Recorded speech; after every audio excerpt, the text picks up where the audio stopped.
A paz do Senhor para todos os irmãos. Um bom dia a todos. Estamos em mais uma escola bíblica dominical online com os irmãos e alguns irmãos aqui presentes. Creio que isso vai estar normalizando e brevemente, se possível, na semana que vem, nós vamos estar todos juntos nessa escola bíblica dominical, aprendendo, pois é a maior escola do mundo. Vamos colocar de pé e vamos estar orando e dando início à escola bíblica dominical. Senhor, eu quero te agradecer por essa oportunidade, por essa manhã nós estamos aqui em tua presença mais uma vez. Continua nos abençoando. Deus nos deu uma escola dominical abençoada que nós viemos a estar aprendendo. Ó Deus, aqueles irmãos que estão assistindo online, também, Senhor Pai, que tu venha abrir, Senhor Deus, o nosso intelecto, o nosso raciocínio, e nós viemos aprender a tua palavra mais uma vez.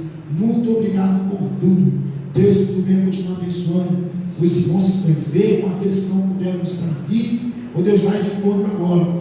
Ó Deus, que na próxima semana nós possamos estar aqui juntos para podermos aprender a tua palavra. Muito obrigado, em nome de Jesus. Amém. Podemos sentar? Vamos louvar a Deus com o número 88. 88 da alma cristã.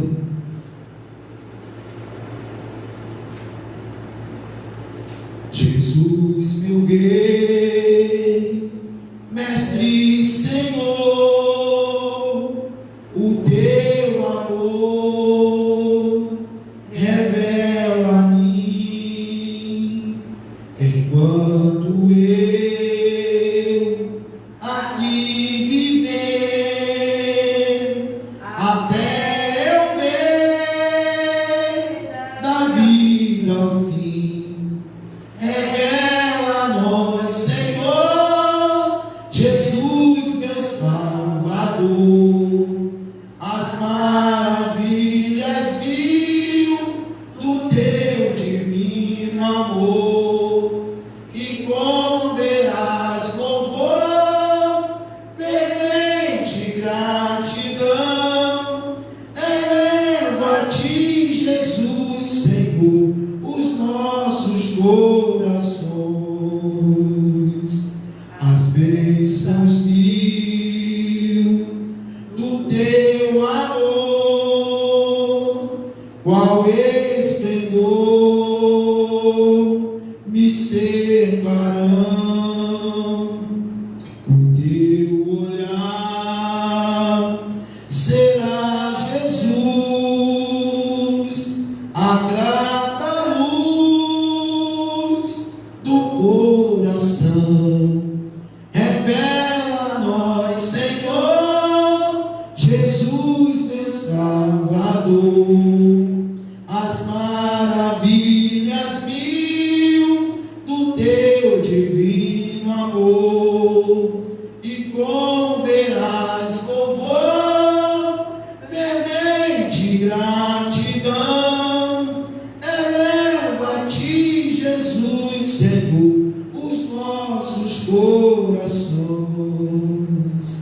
Sorrisos teus verei brilhar, se não andar no mundo vil, desfrutarei, prazer verás, tempo de paz primaveril. Revela a nós, Senhor, Jesus, meu Salvador, as maravilhas mil do teu divino amor, e com verás louvor, fervente gratidão, eleva a ti, Jesus, Senhor, o nosso coração. E quando for no céu morar e descansar nos dias meus, feliz viver, receber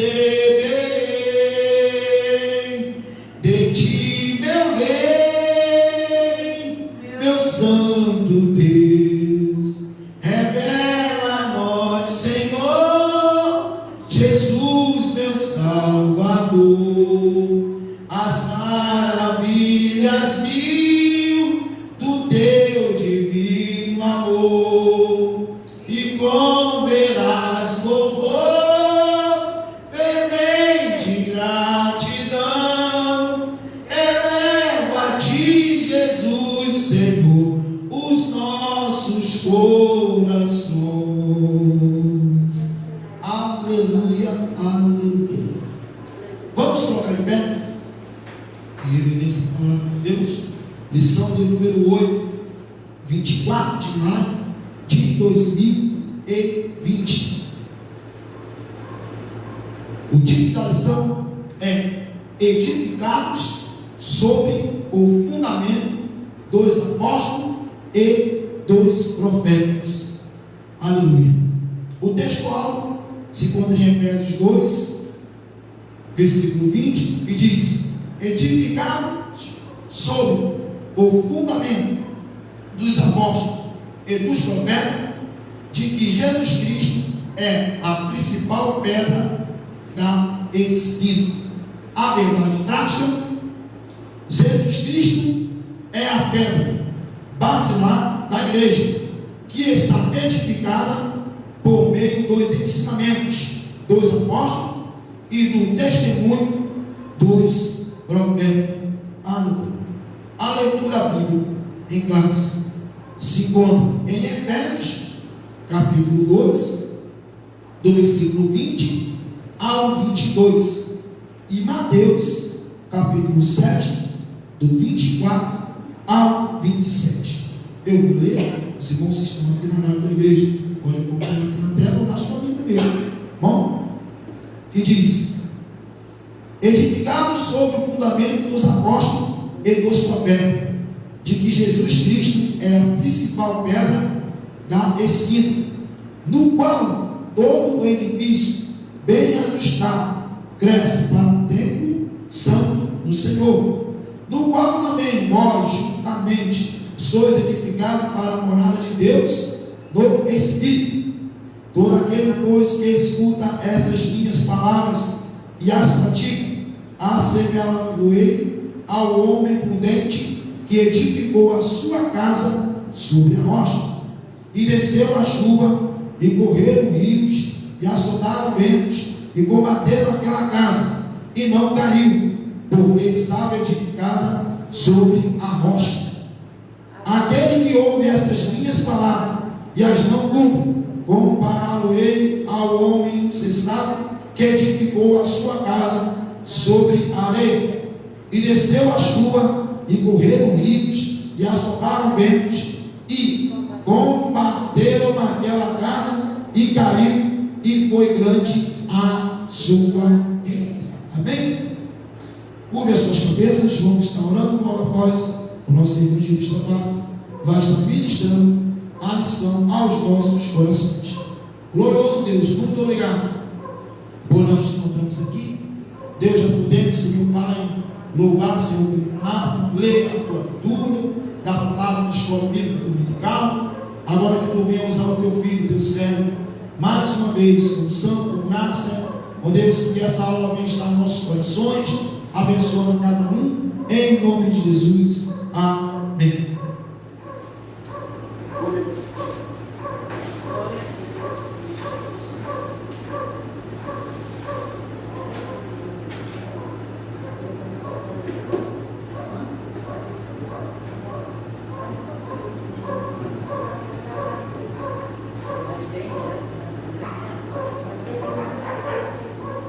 Amém, Pai, Senhor Jesus.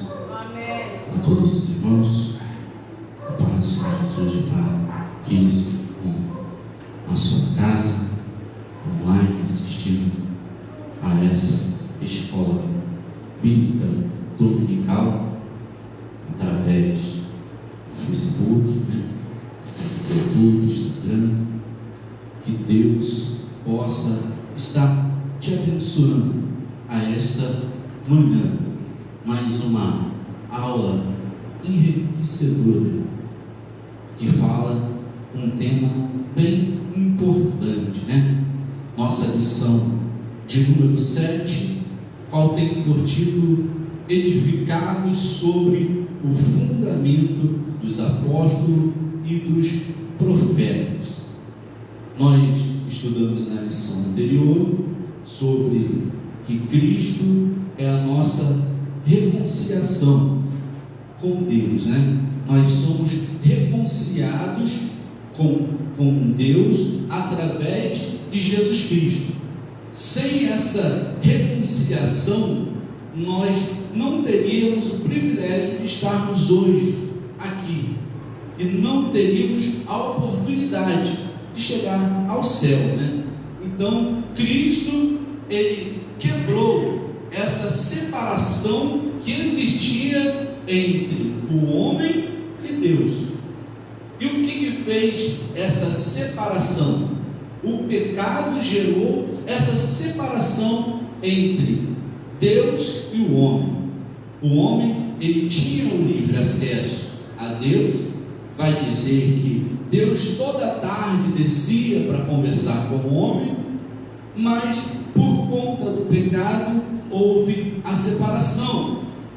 E foi falado também a respeito sobre os gentios e os judeus, né, da época, que havia uma separação entre o povo judeu e o povo gentio, aonde o povo judeu, ele tinha, como eles achavam-se exclusivos, só eles que poderiam fazer, só eles que tinham o privilégio, só eles que tinham a oportunidade, e eles tinham uma inimizade, como fossem inimigos dos gentios.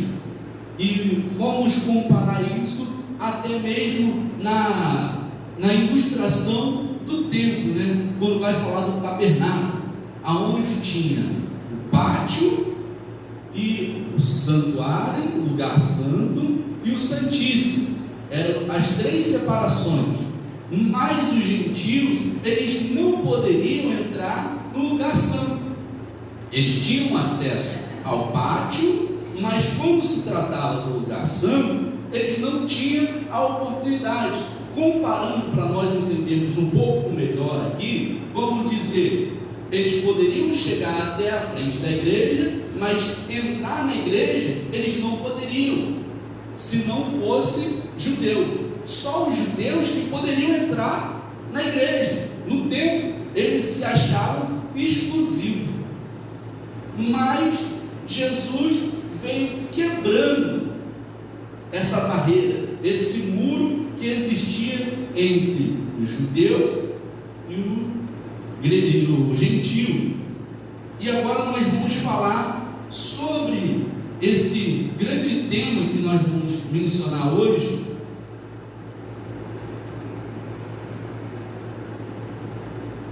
que nós vamos falar a respeito que somos edificados, né, no fundamento dos apóstolos e dos profetas.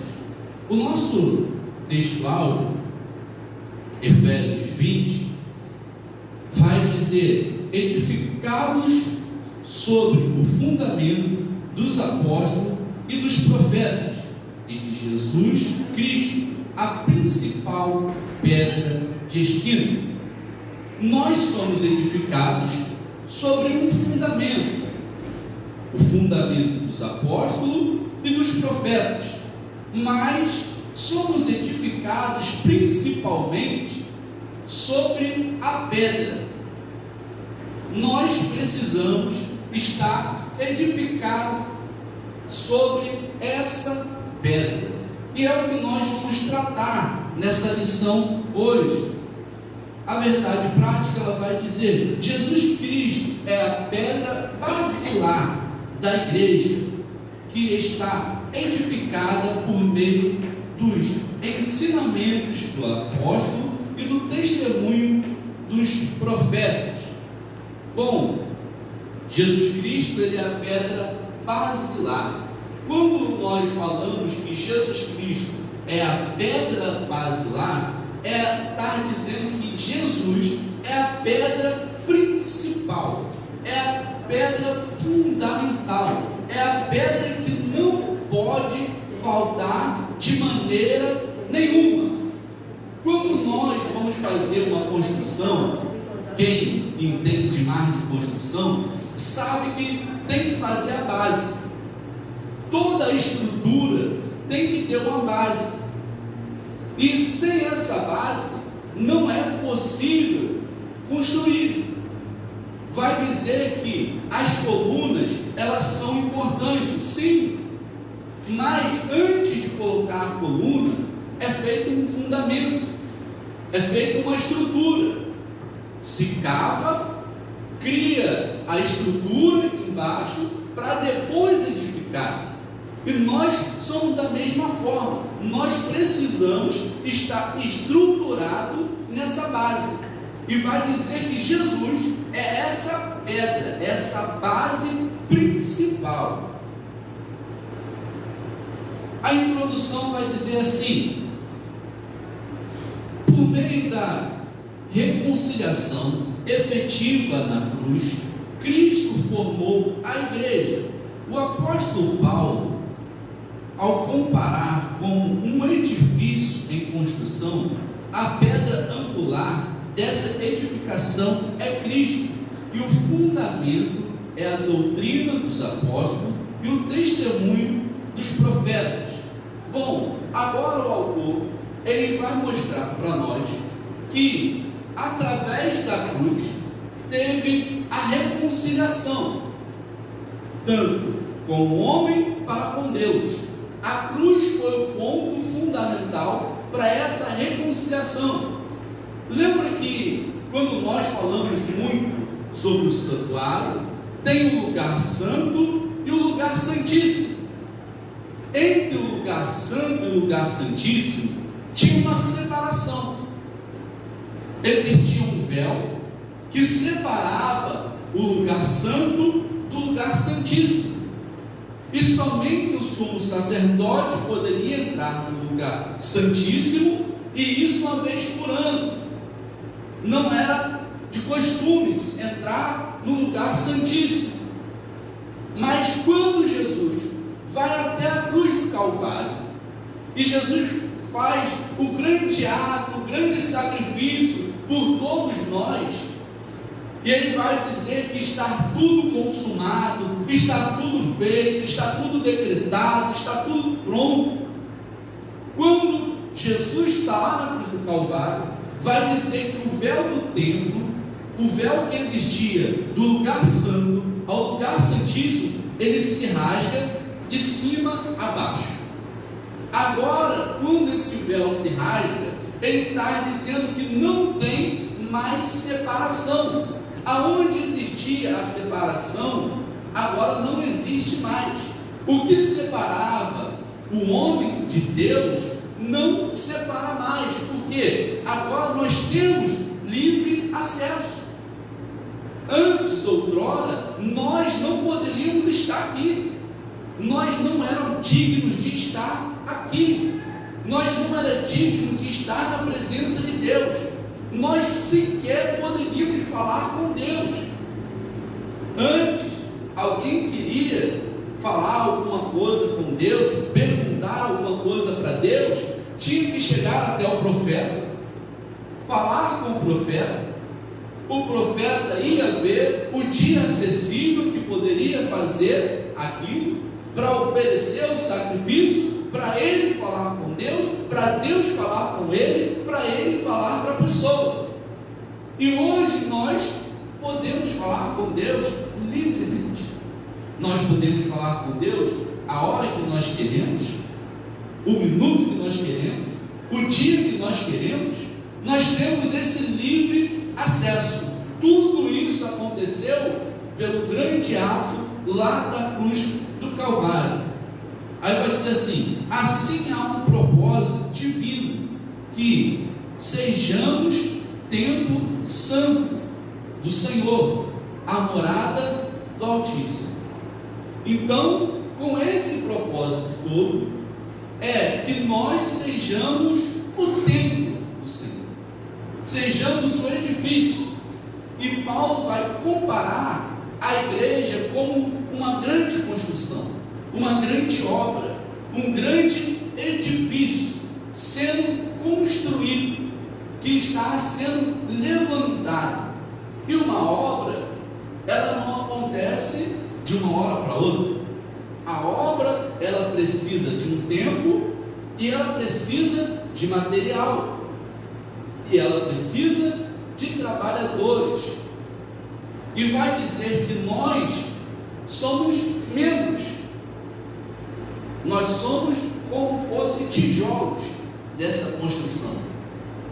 Cada um de nós são pequenos tijolos que são colocados nessa construção, para que essa construção ela comece a crescer, ela comece a evoluir, e a partir disso nós só vamos crescer. A igreja ela só vai crescer se ela estiver alicerçada na pedra, se ela estiver alicerçada em Jesus Cristo. Aí, no livro que foi falado aqui da leitura bíblica, Mateus 7, vai mencionar sobre a edificação sobre a rocha, que aquele que ouve a palavra, guarda ela, é comparado à pessoa que edifica a sua casa na rocha. Mas aquele que ouve a palavra e não pratica, se semelha a ele como um homem que construiu na areia. Quem já construiu um castelinho, né, de areia na praia, sabe como que é, né? Faz aquele castelinho de areia bonitinho lá.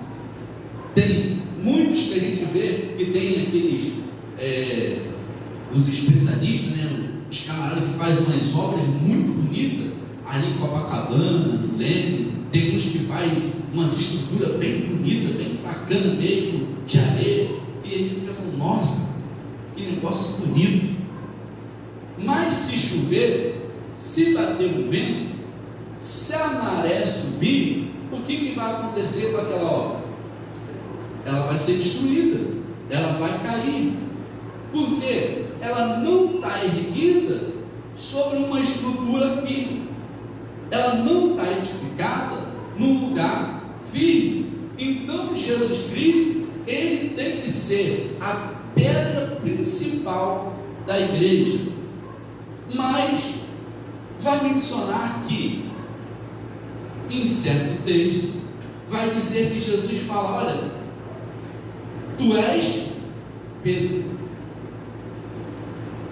e sobre essa pedra edificareis a minha igreja. Muitos vão entender que Pedro é quem está edificando a igreja, que Pedro é a pedra.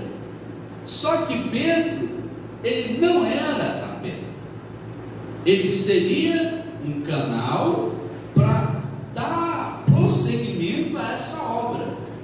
Mas Pedro não era o fundador, Pedro não era o principal. Pedro, ele tinha consciência disso. Aí vamos mencionar aqui no livro de Atos dos Apóstolos, capítulo 4, versículo 8 ao 11. Pedro vai fazer essa menção. Eu vou ler o versículo 8 e o 11 somente, para a gente entender que Pedro, ele tinha essa percepção que ele não era o mais importante, que ele não era essa pedra. Aí vai dizer, então Pedro, cheio do Espírito Santo, disse, principal do povo, é vós, anciões de Israel. Atos dos Apóstolos, capítulo 4, versículo 8. O versículo 11 diz assim, e ele é a pedra, do qual foi rejeitada por vós, os edificadores, o qual foi posto por cabeça de esquina. Então Pedro vai tomar a palavra agora, cheio do Espírito Santo, e vai dizer, olha, ele foi a pedra que vós rejeitaram, que vós não quiseram aceitar. Quem era essa pedra que Pedro está falando? Jesus Cristo. E o fundamento que o autor vai mencionar agora é sobre os apóstolos e os profetas. Por quê? Os apóstolos, eles foram testemunhas oculares. O que é uma testemunha ocular? Eles participaram dos crucificação, da morte, da ressurreição. Eles viram, eles participaram do ensinamento de Jesus Cristo. O próprio Jesus ensinou para eles. Então eles passaram o que eles receberam. O que eles ouviram, eles passaram. Por isso que não pode ser mudado, não pode ser revogado. Porque há uma coisa eu participar, e há outra coisa eu ficar sabendo. Você viu? Vi. Então você é uma testemunha popular. Você participou. Aí eu perguntar, você viu? Não. Como você ficou sabendo? Me contaram. Me contaram não é a mesma coisa do que você vê.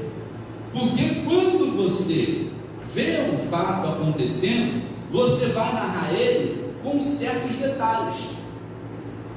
Você vai falar com alguma expressão mais convicta.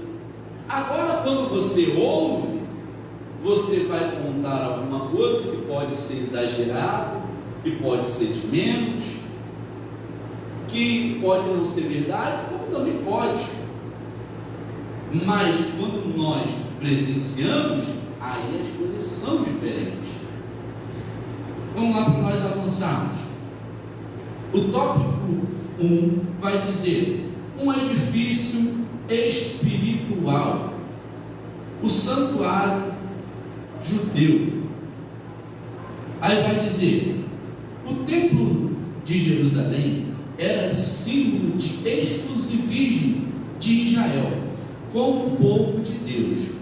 A proibição dos estrangeiros acender o templo a um motivo de inimizade entre os judeus e os gentios.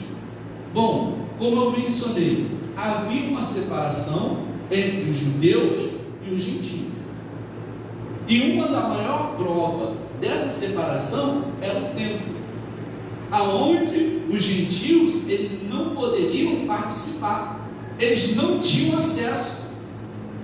Os judeus eles se achavam exclusivos, só eles podem. Infelizmente, há ainda um pouco de exclusivismo em algumas igrejas, em algumas lideranças. Só eu que posso pregar, só eu que posso cantar, só eu que posso fazer, só eu que isso, só eu que aquilo. Se eu não cantar, Deus não opera. Se eu não pregar, Deus não salva. Se eu não orar, Deus não cura. A pessoa como eu já mencionei algumas vezes, ela se coloca como fosse a quarta pessoa da Trindade. É o Pai, o Filho, o Espírito Santo e ela. Ela quer entrar forçado na Trindade. Eu sou parte da Trindade, eu sou exclusivo. Se eu não estiver na igreja, a igreja não funciona. Se eu não for, não vai funcionar nada. Quem somos nós para dizer que se eu não participar, não vai funcionar? Se eu não estiver aqui, a obra vai continuar andando, a obra vai continuar seguindo do mesmo jeito. Nós que dependemos totalmente de Deus, Deus ele não precisa de ninguém, Deus ele não precisa de nenhum de nós. Não, Deus precisa de mim. Deus ele só deu uma missão para nós, que foi de levar o Evangelho a toda criatura. Mas, se ele quisesse, ele pegava os anjos e botava os anjos para pregar. Ele botava os anjos para anunciar o Evangelho. Aí falar, mas se o anjo fosse pregar o Evangelho, seria bem diferente. Seria, tudo bem, até aceito. Mas eu sei que os anjos, eles vinham trazer recados. E eram recados muito importantes. Imagine, o anjo chega e aparece para o fulano e fala: olha, eu tenho um recado, isso e aquilo. Se nós não quiséssemos fazer, Deus ia colocar outro. Nós não somos insubstituíveis. Nós não somos os melhores, os mais poderosos, os que sabemos tudo. Nós não somos o principal. O principal é Jesus Cristo. Ele é sempre o principal em tudo. Se ele não tiver, não importa ter multidão. A igreja está lotada, está cheia, tem mais de 1000 pessoas na igreja, todo mundo pulando, rodando, dando glória e tal. Jesus está lá? Não. Então não importa. Não interessa. Se Jesus não tiver, não adianta nada. Ah, tem 2, tem 3. Jesus está lá? Tá. Então eu posso. Tá bom. Se Jesus estiver, é o que importa. Jesus, ele opera com multidão, mas também opera com 1, com 2, com 3. Opera dentro de casa, fora de casa, na rua.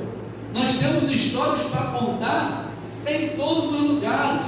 Jesus chega para uma mulher na beira do poço, estava ele e a mulher conversando, e aquela mulher ali reconheceu que ele era o Cristo.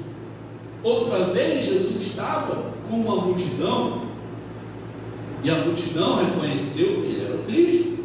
Outra vez Jesus estava dentro de uma casa, e aquela casa reconheceu que Jesus Cristo era o Filho de Deus. Então Jesus, ele opera com 1, com 2, com 3, com 1000, mas o importante é ter ele. O importante é ele estar. O ponto 2 vai dizer: o santuário cristão.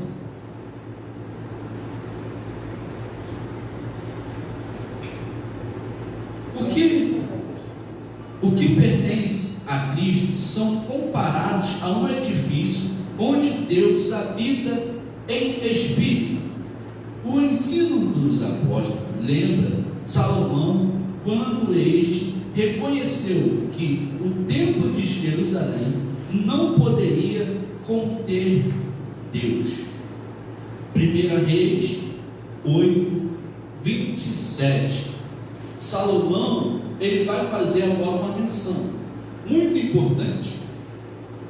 Ele vai falar que o templo de Jerusalém não poderia conter Deus.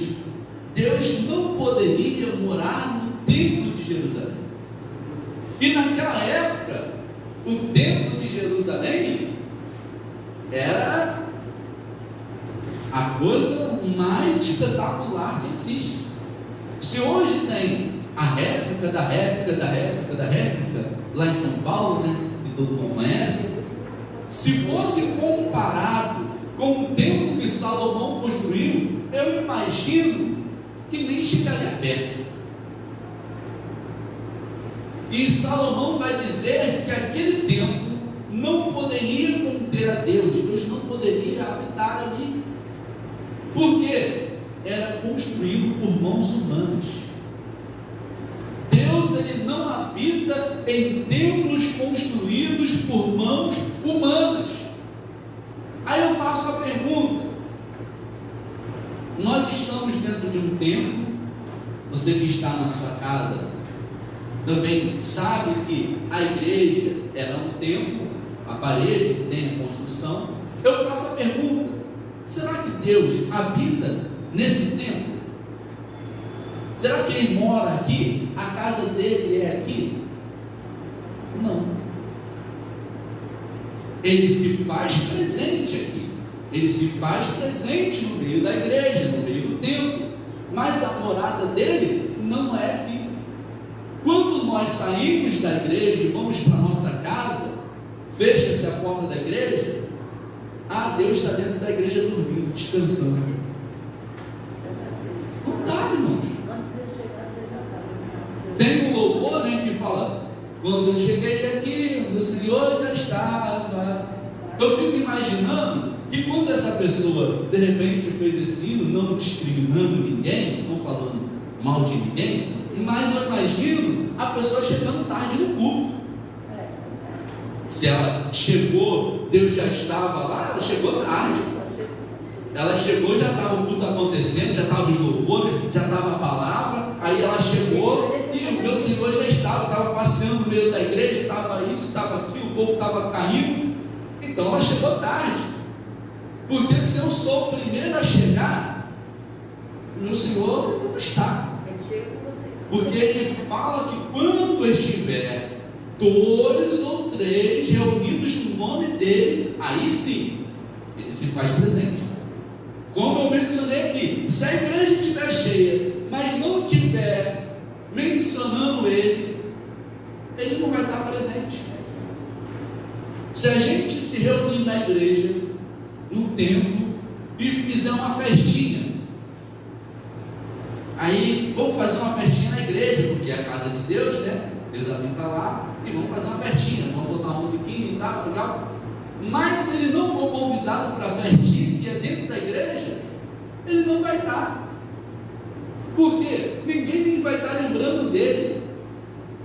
Ah, mas está na igreja, está no templo, mas nem vai estar pensando nele. Agora, quando nós estamos na nossa casa, que nós estamos ligados com Ele, aí Ele se faz presente. Quando nós estamos no trabalho, que estamos ligados com Ele, aí Ele se faz presente. Quando nós estamos ligados com Ele, Ele se faz presente. Então Salomão, ele vai entender que Deus não poderia morar em templos feitos por mãos humanas. Agora, Ele poderia morar em um lugar específico. Aonde? Em cada um de nós. Em cada um de nós, Ele poderia morar. Por quê? Ele poderia morar em cada um de nós, mas não poderia morar no templo. Porque o templo foi feito por mãos humanas. E nós fomos feitos por Ele. Então Ele pode morar através do seu Espírito Santo dentro de nós, porque nós fomos feitos por Ele. Ele mesmo nos fez. Não fomos feitos por mão de ninguém. Hoje, por mais inteligência que tenha a ciência, ela não consegue gerar o ser humano. Ela não consegue criar a vida. Ela não consegue dar a vida a ninguém. Por mais tecnologia que tenha, por mais tecnologia que aconteça, eles não conseguem gerar a vida. O único que consegue dar a vida é quem?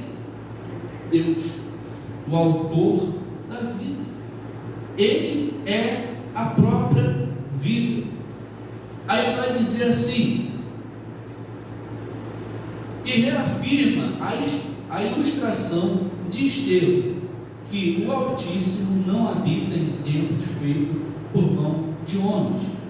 Desse modo, os crentes judeus e gentios tornaram-se a ser templo onde o Espírito de Deus habita, que eles são pedras vivas em um edifício espiritual. Aí 1 Coríntios 3,16 vai dizer que nós somos como fôssemos templo do Senhor. Nós fomos formados moradas do Senhor. E em 1 Pedro 2,5 vai dizer que nós somos pedras vivas. Nós somos pequenas pedras. A pedra principal é Jesus Cristo, mas nós somos as pequenas pedrinhas que formam a construção. Nós somos pequenos tijolinhos que vai sendo erguido. Precisa de um tijolinho, outro tijolinho, e assim vai sendo construído todo o templo espiritual. E Deus, Ele habita dentro de nós. ponto 3 vai dizer: a pedra angular. Na arquitetura antiga, a construção de um edifício requeria uma pedra angular. Ela é traduzida com a pedra mais importante, ou a pedra principal. Ela era posta no canto do prédio para a sustentação do alicerce e firmar e unir toda a estrutura e manter as paredes em linhas certas. Na construção antiga, precisava-se colocar uma pedra. Essa pedra ela é colocada como a pedra principal, ou a pedra mais importante. Como eu mencionei aqui, quando nós fazemos uma construção, precisa colocar um alicerce antes de fazer toda a construção. E nessa construção, o mais importante é esse alicerce. Se esse alicerce não for bem feito, não for bem estruturado, não adianta levantar coluna, não adianta levantar parede, não adianta colocar porta, não adianta colocar janela, porque vai passar um tempo para fazer o quê? Vai desabar, vai cair. Infelizmente, eu volto a repetir, infelizmente, muitos ministérios estão caindo porque não estão sendo estruturados sobre a pedra mais importante. Hoje a pedra mais importante não é mais Jesus. Jesus não é mais o principal. Jesus não é o alvo mais. Hoje o mais importante é a fama, o mais importante é o dinheiro, o mais importante é o poder, o mais importante é o status, o mais importante é o que eu sou, o que eu posso fazer, que é o mais importante. E esqueceu de Jesus. Jesus é colocado de escanteio. Só chama Jesus quando precisa. Quando aperta, aí lembra de Jesus, vou lá correr de Jesus. Nós não precisamos ficar correndo em Jesus quando aperta. Por quê? Porque nós temos a convicção que nós estamos com Ele e que Ele está com nós. Vai dizer que quando Jesus ele estava no barco e acontece a tempestade, lá em Mateus 8, se não me recordo, Mateus 8 vai dizer sobre a tempestade que acontece no barco, e os discípulos estão no barco e vêm as ondas, e tem uma pessoa que vai chamar Jesus, né? Só que alguns versículos antes dessa história vai dizer que um certo homem vai chegar para Jesus e vai falar: Jesus, eu vou contigo aonde o Senhor for, aonde tu estiver, eu vou estar contigo, aonde o Senhor ir, eu vou ir contigo. E Jesus vira para ele e fala: olha, eu não tenho para onde ir, eu não tenho aonde repousar nem a cabeça, eu não tenho nem aonde dormir, eu não tenho nada para te oferecer.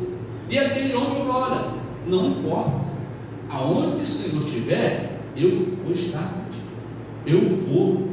Olha, a raposa tem os seus ninhos, os corvinhos, as aves têm os seus ninhos, tem as suas casas, suas moradas, mas eu não tenho nada. Não, mas eu quero estar contigo. E ele vai para onde Jesus vai.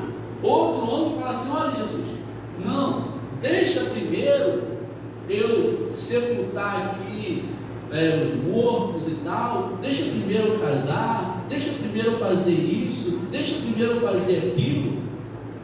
Jesus vai falar: olha, deixa os mortos sepultar seus mortos. Quando Jesus está falando isso, parece ser até uma palavra dura, né?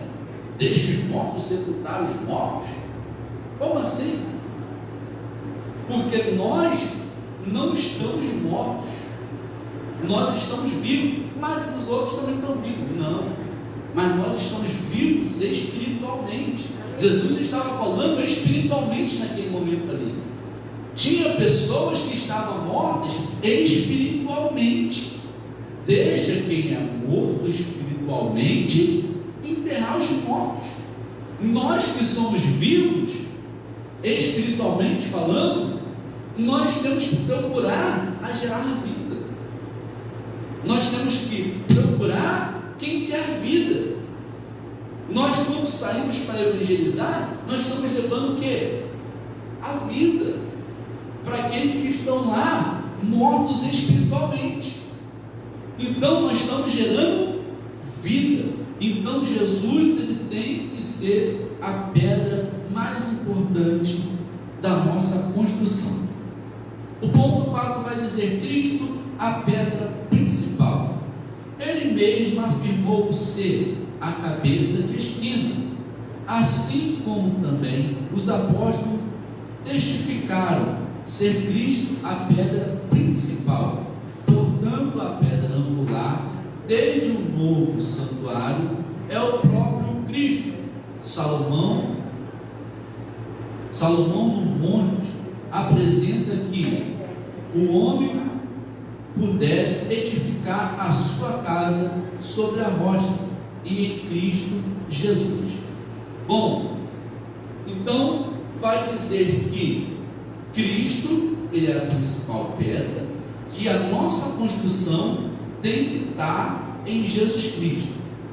Não importa a situação, nós devemos estar firmados em Jesus Cristo. O tópico 2 vai dizer o fundamento dos apóstolos e profetas. O ponto 1 vai dizer conceito de apóstolo. O termo grego apóstolo é usado para enviado ou mensageiro. Quando vai dizer o nome apóstolo, ele está se referindo que aquela pessoa ela é um enviado ou um mensageiro. Isso que narra o nome de apóstolo. Ele é um apóstolo, ele é um enviado ou um mensageiro. Por que Paulo é chamado de apóstolo? Porque ele era um mensageiro, ele era enviado para levar as boas novas. Então dá-se o nome de apóstolo. Eles foram testemunhas oculares do ministério, morte e ressurreição de nosso Senhor. Como eu falei, os apóstolos, os discípulos de Cristo, eles foram as testemunhas oculares. Eles viram todo o ministério de Jesus, acompanharam todo o ministério, eles viram a morte de Jesus Cristo, eles viram a ressurreição de Jesus Cristo. Então eles tinham convicção do que eles estavam falando. Eles poderiam testificar daquilo que eles estavam falando evidencialmente. Os apóstolos foram confiados ao ministério da palavra, com o compromisso de instruir a igreja.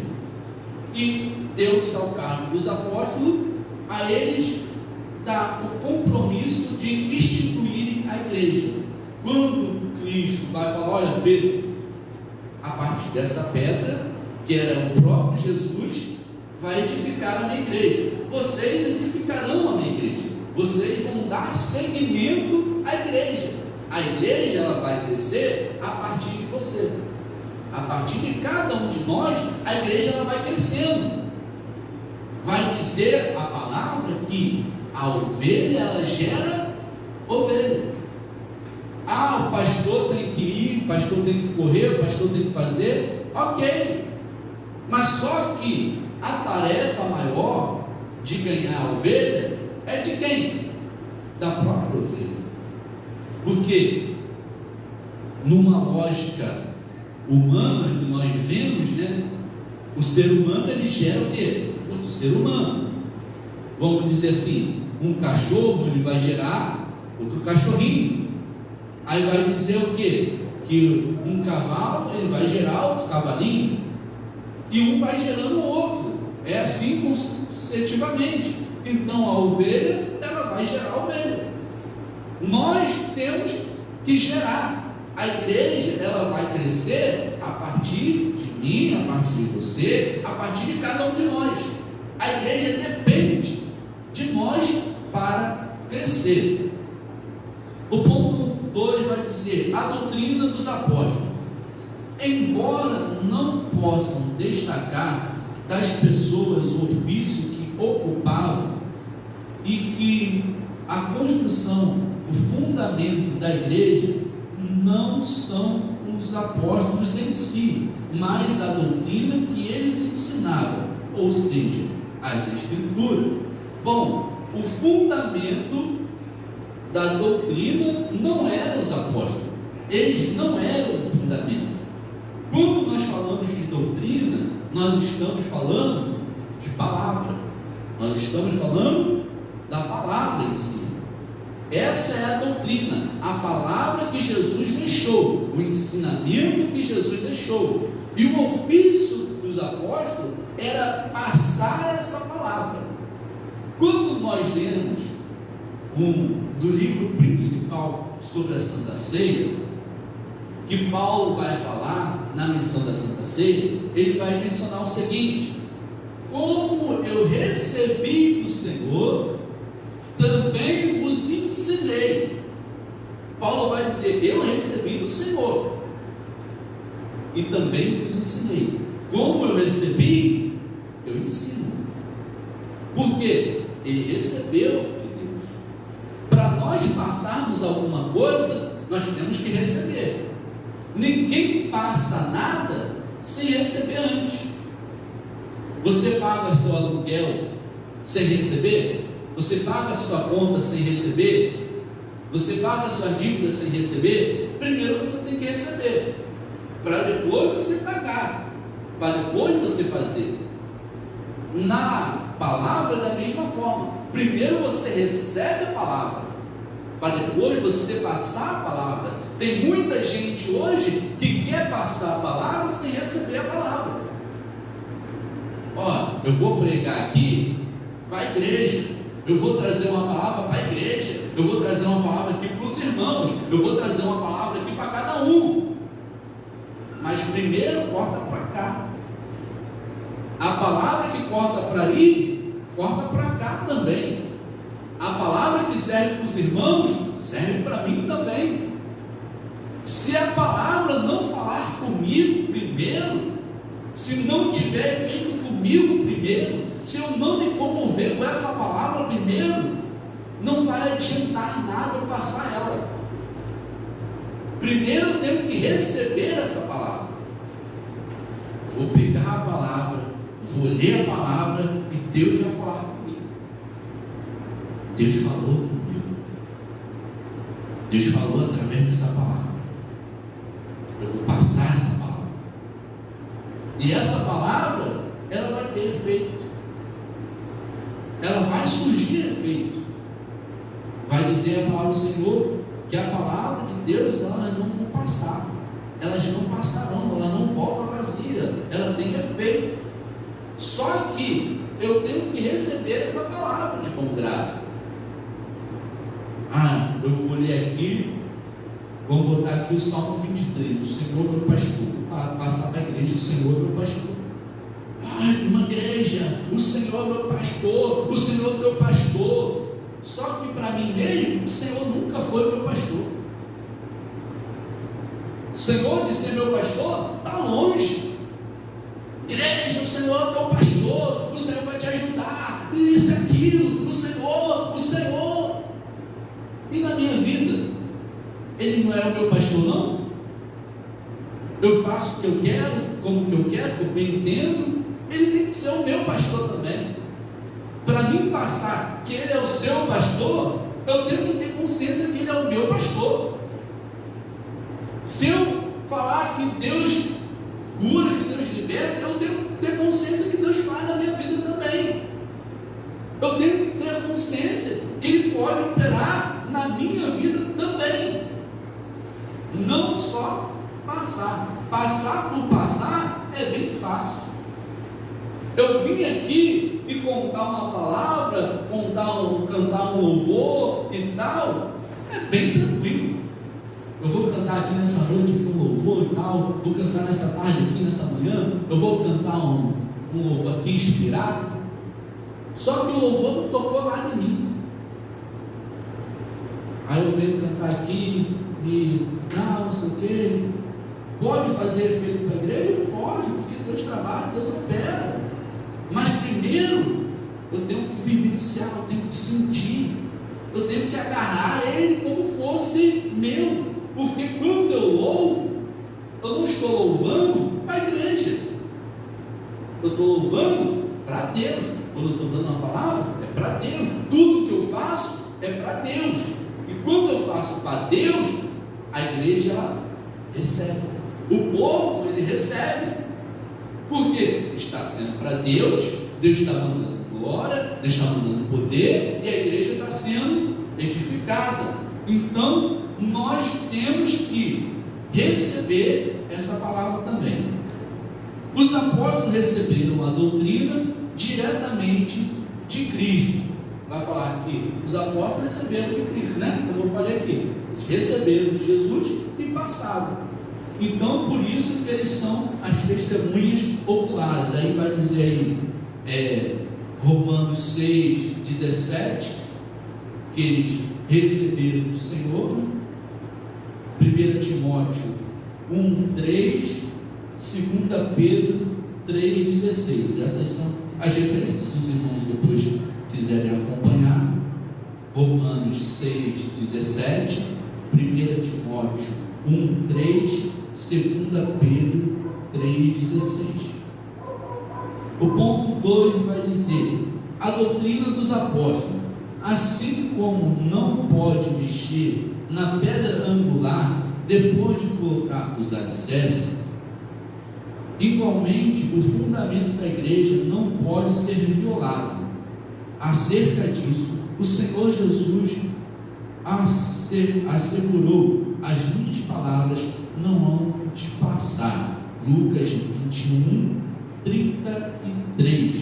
Jesus vai falar que as palavras dele não iam passar. Como não se pode mexer na pedra principal, também não poderia mexer no fundamento.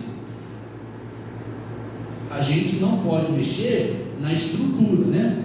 Em si, que é o fundamento, que é Jesus Cristo.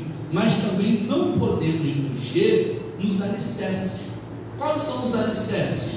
As colunas, as doutrinas, a palavra. Não pode ser mexido na palavra. Eu não posso tirar uma vírgula dessa palavra. Eu não posso acrescentar um ponto nessa palavra. O que Jesus disse é o que ele disse. O que os apóstolos disseram é o que eles disseram.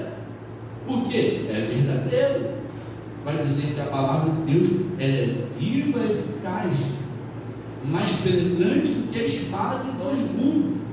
Vai até a divisão da alma e do espírito. Eu não posso mexer no alicerce, que é o fundamento, que é a pedra principal. Mas eu também não posso mexer na coluna. Se eu tirar a coluna, vai abalar toda a estrutura. Então, nós temos que ter cuidado. A palavra de Deus, os ensinamentos, ele não pode ser violado. A palavra de Deus, ela não passarão. Lucas 21, 33. Tópico 3 vai dizer: edificados para a morada de Deus, um edifício bem ajustado. A expressão todo edifício bem ajustado cresce, indica um processo contínuo de desenvolvimento dos crentes. Bom, agora ele vai usar a expressão um edifício bem ajustado. O que é um edifício bem ajustado? Um edifício certinho, bonitinho, que está bem estruturado. Se a igreja ela está unida, ela cresce. Mas se a igreja ela está em desunião, ela não cresce. Vai dizer que o reino dividido, ele não subsistirá, ele não progride.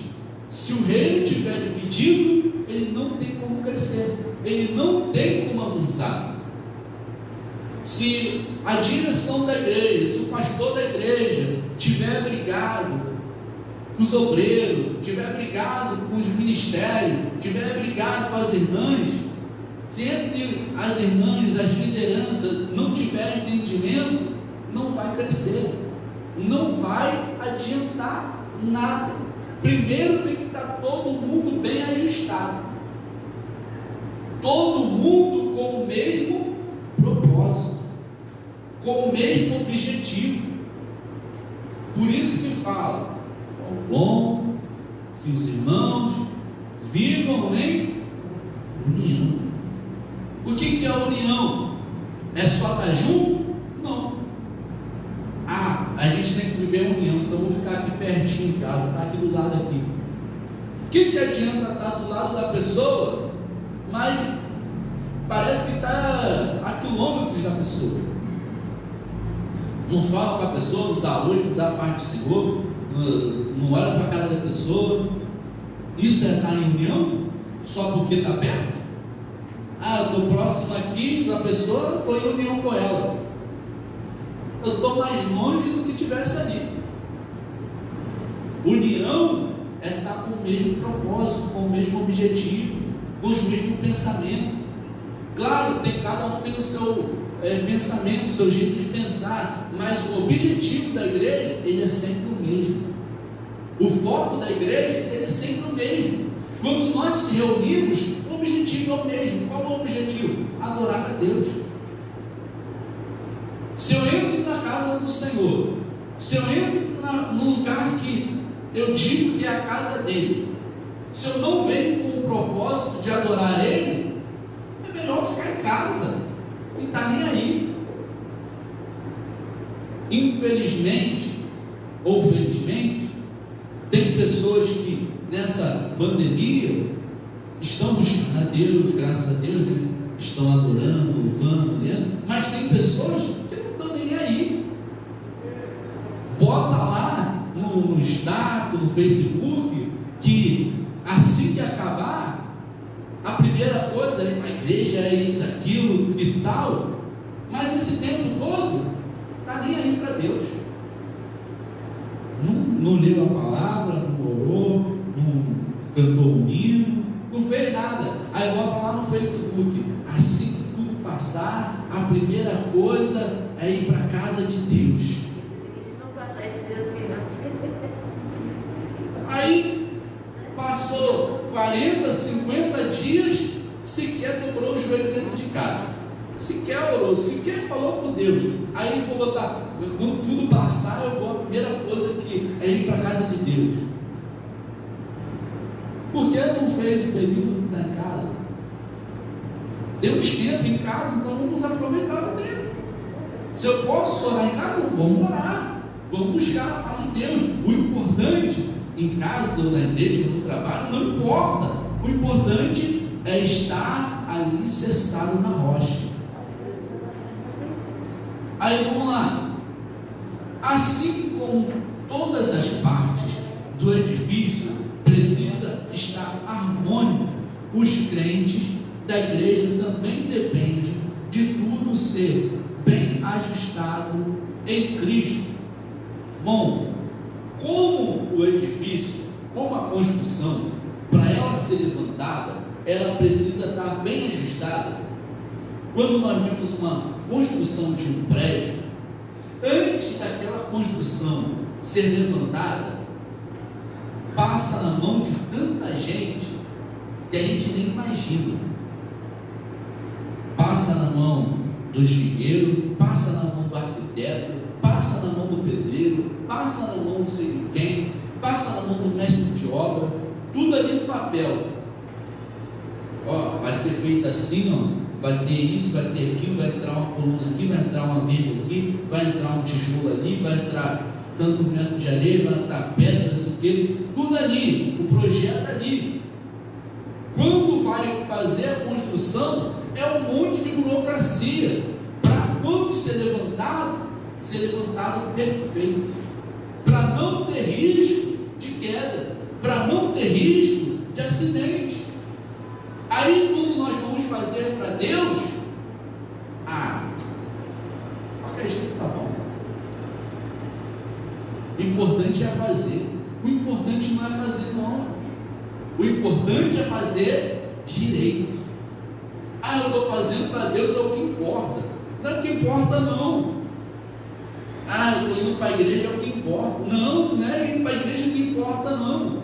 O importante é fazer direito. Deus, Ele é perfeito. E Ele requer perfeição. Vai dizer que Ele cobra de nós santidade. Se Ele é santo, Ele também quer santidade. Então, eu vou varrer a igreja, passar um pano, só limpar aqui, tá bom. Não, é para Deus, tem que ser perfeito. Eu vou fazer isso aqui, tá bom desse jeito. Não, tem que ser o melhor. Quando nós fazemos para nós queremos o quê? O melhor. Quando eu vou botar alguma coisa na minha casa, eu quero botar o quê? O melhor. Aí para Deus tem que ser de qualquer jeito? Não. O edifício, ele tem que ser bem ajustado. O corpo, eles têm que estar bem ligado. Imagine, se eu tenho um corpo, eu tenho a minha mão direita, eu tenho a minha mão esquerda, e elas estão brigadas uma com a outra, estão em guerra. Será que o meu corpo, ele vai progredir? Ele vai avançar? Aí a minha perna direita, ela quer ir para o lado direito, a minha perna esquerda quer ir para a esquerda. Será que eu vou conseguir ir para algum lugar? Se uma quer ir para um lado e a outra quer ir para o outro lado, elas têm que estar com o propósito de ir para um lugar só. Olha, não, vamos para a esquerda, tá bom, vamos para a esquerda. Não, vamos para a direita, vamos para a direita. Vamos para frente, vamos para frente. Ela tem que estar bem ligada. A igreja, elas têm que estar bem entrosadas. Aí vai dizer,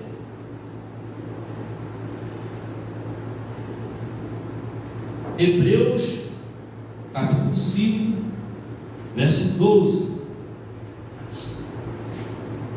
Aí diz assim: porque devemos já ser mestre do tempo, ainda necessitando que se torne a ensinar, mas que sejam os primeiros ruídos toda da palavra de Deus, e vós, eles sem feitos tais, necessita de leite e não de sólido. Tem pessoas dentro da igreja que tem anos na igreja, e ela era para ser um tijolo bem estruturado, para ela ser um mestre na questão de palavra, na questão de tudo, de entendimento. Vamos dizer, a pessoa está 20 anos na igreja, era para ela dar muito exemplo, né? Era para ela ser doutor, ser mestre, só que às vezes ela tem que receber um ensinamento ainda de leite, tem que dar mingauzinha ainda, de vez de dar uma comida mais sólida, tem que alimentá-la com cuidado. Ele precisa ser necessário. Como vai se colocar os tijolos para levantar a estrutura, para levantar o prédio? Se coloca o quê? Cimento. E cimento dá a estrutura. Então, para nós estarmos juntos, unidos, precisamos de cimento. E qual é o cimento do crente? A palavra. Precisamos da palavra para nós estarmos mais fixados. Aí o ponto 3, para nós partirmos para fecharmos, vai dizer a morada do Altíssimo. No Antigo Testamento, a expressão morada de Deus fazia alusão no tabernáculo e depois ao templo israelita. Isso indicava o lugar de habitação permanente, a comunhão íntima. Como já vimos, o crente tornou-se templo santo do Senhor. Isso indica que Deus habita em nós por meio do seu Espírito, e tal afirmação ratifica o ensino do apóstolo que Deus não habita em templos de mãos humanas. Atos dos Apóstolos 17, 24. Então vai dizer que a expressão morada de Deus naquela época dizia que era o templo. Quando se falava morada de Deus, lembrava-se do tabernáculo. Hoje, quando nós falamos a morada de Deus, lembramos também do templo. E muita gente fala assim: eu sou a morada de Deus. Nós somos a morada de Deus. Mas será que Deus realmente está habitando em nós? Será que Deus está morando na nossa vida realmente? Ou Ele só está fazendo uma visita? Ou Ele só está de passagem? Ou Ele é só um peregrino? Para nós sermos a morada de Deus, nós temos que estar com o nosso edifício estruturado, alicerçado em uma rocha. Deus, Ele não vai habitar através do seu Espírito em qualquer lugar. Você moraria em qualquer lugar? Morar em um lugar é o que importa. Ter um telhadinho, um teto é o que importa. Mas será que você ia ficar satisfeito? Eu moro de aluguel. Se eu tivesse um barraquinho de madeira, estava ótimo. Eu lembro de uma história que uma irmã, uma certa vez, ela pedia para Deus: Senhor, me dá um barraquinho, Senhor, me dá um barraquinho, me dá um barraquinho. E aconteceu que Deus ouviu. E Deus deu o que para ela? Um barraquinho. Deus deu um barraquinho para ela. Aí nesse barraquinho chovia, entrava água pela cozinha, saía na sala. Goteira e tal, molhava tudo. Eu, Senhor, essa casa, eu não aguento mais, Senhor. Eu não aguento mais a goteira, eu não aguento mais a água passando. Aí Deus respondeu: você pediu o quê? Você não pediu um barraquinho? Eu te dei o barraquinho que você pediu. Ela pediu o barraquinho, mas não estava satisfeita morando no barraquinho. Ela não ficou contente com o barraquinho. Então, o Espírito de Deus, Ele não vai habitar em qualquer lugar. Ele não vai habitar aonde tem pecado, aonde tem iniquidade, aonde tem erro. O Espírito Santo de Deus não vai fazer morada de maneira nenhuma. A pessoa, ela louva, ela canta, ela ora, ela prega e tal, mas se o edifício dela, se o prédio dela, se a casa dela não tiver adornada, não tiver perfeita, o Espírito Santo não vai morar lá. Ele pode fazer até como era antigamente. Antigamente, o Espírito Santo descia, tomava a pessoa, usava a pessoa, depois, tchau, fica aí sozinho. Hoje não, hoje Ele mora em nós, hoje Ele habita em nós. Então precisa que a nossa casa ela seja a morada de Deus, a morada do Altíssimo. Partindo para a conclusão, diz: a comparação da igreja com um edifício em construção indica que estamos em um processo de aperfeiçoamento até que todos cheguem à unidade da fé. Quando nos comparamos a um edifício, nos compara que nós estamos em construção, nós estamos sendo moldados ainda, nós estamos sendo construídos ainda, até que chegamos à unidade perfeita da fé. Aí eu faço a pergunta: será que existe algum ser humano perfeito? Não. Se formos procurar alguém perfeito, infelizmente vamos perder tempo. E eu faço outra pergunta: será que existe igreja perfeita? Se existir igreja perfeita, eu te aconselho a não ir para lá. Se você achar a igreja perfeita, não vai para lá, porque nós vamos estragar a igreja perfeita, porque nós não somos perfeitos. Para a igreja ser perfeita, nós temos que ser perfeitos, porque nós somos a igreja, nós formamos a igreja. A igreja é formada por nós. Eu sou a igreja de Deus, eu sou o templo de Deus, eu faço parte da igreja. Eu sou a igreja quando eu estou com os meus irmãos em união, quando eu estou junto com o corpo. Eu sozinho, eu não sou a igreja. Eu sozinho, eu sou só um membro, eu sou só um braço. Se eu pegar a minha mão, cortar e jogar lá de canto, será que a minha mão que foi jogada de canto, ela vai ser o corpo? Não, ela vai ser só a mão.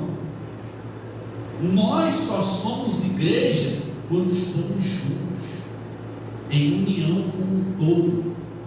Para nós sermos igreja, nós temos que estar juntos, nós temos que estar unidos e chegar à unidade da fé. Por isso nós somos comparados a um edifício em construção. Nós estamos sendo construídos. A cada momento é colocado um tijolo em nós, é acrescentado algo em nós, para que nós possamos crescer, para que nós possamos evoluir. E o que precisa ser colocado em nós? Palavra, oração, jejum, busca. Isso tem que ser acrescentado na nossa vida todos os dias. Quando nós vamos acrescentando isso, o nosso edifício, ele vai crescendo, ele vai aumentando. Aí vai dizer: a pedra angular é o propósito, melhor dizendo, a pedra angular é o próprio Cristo, não pode ser substituído. A doutrina dos apóstolos, a testemunha dos profetas não pode ser revogada. A pedra principal, ela nunca pode ser colocada de lado. Se eu quiser crescer, Jesus, ele nunca pode ser colocado de lado. Isso tanto espiritualmente como materialmente. Em tudo, Jesus, ele tem que ser o primeiro, ele tem que ser o principal. Em tudo que eu faço, Jesus na frente de tudo, Jesus sobre tudo. Mas a minha família, Jesus em primeiro lugar. Mas fala aqui que temos que cuidar da nossa família primeiro do que da igreja, mas Jesus na frente da nossa família. Jesus, família, a igreja. Por que a igreja depois? Porque a igreja somos nós. Quando está falando da igreja, não está falando do templo, está falando de nós. Não está falando de igreja em si, Aí todo mundo fala assim, igreja, igreja, igreja. Não está falando de igreja ali, está falando de mim. Jesus, a minha família, eu depois. Eu vou ser depois de tudo. Mas só que muita gente hoje, primeiro eu. Depois Jesus, depois família, depois trabalho, depois os meus irmãos, depois os meus amigos. É muito mais fácil eu ver a mim primeiro do que ver alguém. Uma coisa interessante é que se tirar o espelho, descartando o espelho, se eu tirar o espelho da minha frente, eu não consigo me ver. Eu estou aqui de frente para a live, eu estou aqui de frente para a igreja, para alguns irmãos que estão presentes, mas olhando aqui de frente, eu não consigo me ver. Será que você consegue se ver olhando para frente? Se não tiver um espelho na sua frente, por que nós não conseguimos nos ver? Porque nós temos que olhar primeiro o próximo.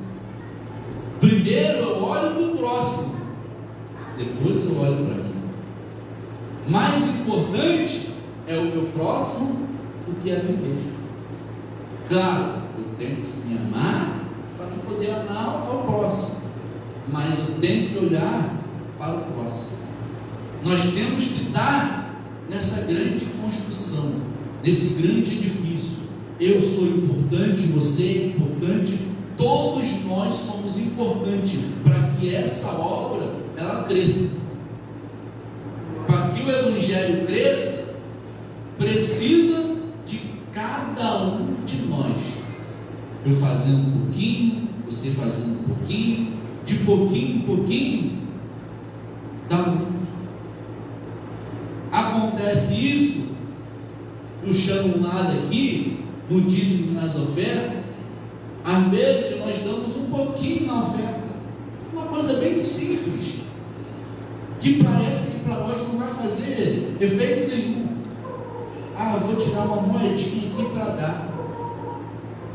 Essa moedinha é muito importante, porque é essa moedinha que talvez vai completar uma conta.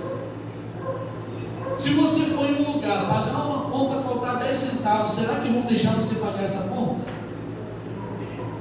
Se você for pegar um ônibus, faltar 5 centavos, se faltar 10 centavos, será que você vai pegar tranquilo?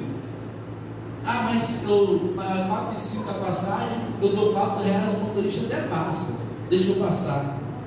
Mas ele fica bem chateado quando isso acontece. Porque no final, se passar 10 pessoas, ele vai ter que botar ali 50 centavos no bolso dele. Aí quando você vai lá no ônibus, não sei se já aconteceu com você, você leva lá R$4,10. O teu 5 centavos vem de volta? Muito difícil. Por quê? Ele vai completar o do outro que deixou passar o 5. Mas agora, se faltasse um pouquinho mais, se faltasse 50 centavos, será que você ia passar no ônibus? Eu tenho que pagar uma dívida de R$10.000. Está faltando R$1. Será que ele ia deixar você pagar os 9.999? Seria muito complicado. Então, nós temos que estar convictos que a pedra principal da nossa vida, para ela ser construída, é Jesus Cristo. Nós não podemos deixar essa pedra de lado. A nossa vida, ela tem que estar edificada na rocha. Nós temos que edificar a nossa vida sobre a rocha. Amém? Vamos estar orando pelas ofertas. Vamos estar contribuindo com as nossas ofertas. Você que pode contribuir, contribua. Você que quer nos ajudar com essa obra, entra aí nas mensagens, manda uma mensagem, nós vamos estar lendo e você vai poder também contribuir com essa obra, amém? Só um refrão aqui do coro, rapidamente, 225.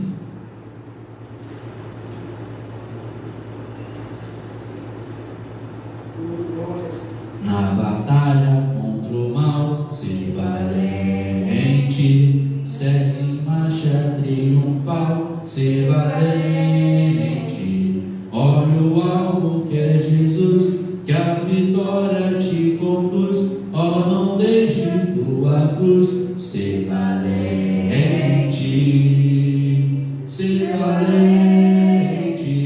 pelejando por Jesus, seja valente, nunca rejeitando a cruz, firme sempre no amor, com indômito valor, cheio do Consolador, seja valente.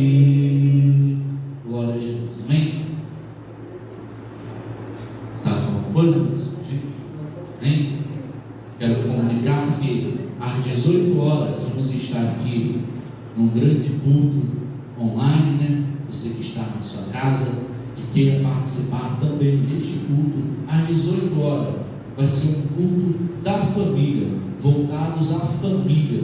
Você está na sua casa, tal, mas assista a live, participe da live, junte a sua família, vamos estar orando, vamos estar reunidos, adorando ao nome do Santo do Senhor. Então eu te convido às 18 horas participar juntamente conosco. Vamos estar de pé, nos orando, agradecendo a Deus por essa rica oportunidade, por essa lição. Amém? Bendito Deus, eterno Pai, te damos graças, Senhor, por tudo, Senhor, que tu tens feito, Pai, pelo teu amor, pela tua bondade, pela tua misericórdia, Senhor. Deus, que tu possa, Senhor, nos ajudar, Senhor, a edificar, Senhor, as nossas vidas na rocha que é ti, Senhor. Que nós possamos lembrar que tu é o principal, Senhor, que tu é o primeiro, Senhor, que tu é o alvo, Senhor, que tu é o tudo na nossa vida, ó Pai. Toma, Senhor, a cada um, Senhor, o qual está assistindo, que está participando, Senhor, juntamente conosco, ó Pai, aqueles que estão aqui presencial, Senhor, seja com teus filhos, ó Pai, continua guardando, continua livrando, ajuda, Senhor, na sua casa, na sua família, nos seus trabalhos, nos seus projetos, Senhor, cobre com teu sangue, ó Pai, repreende toda enfermidade, Senhor, repreende todo desânimo, todo cansaço, toda fadiga, ó Pai. Deus, seja com cada um, é o que eu te peço, em nome de Jesus, amém. Receba a bênção do Senhor Jesus, que o grande amor de Deus, a comunhão do Espírito Santo, seja com todos. A igreja do Senhor diz, amém. Já terminado.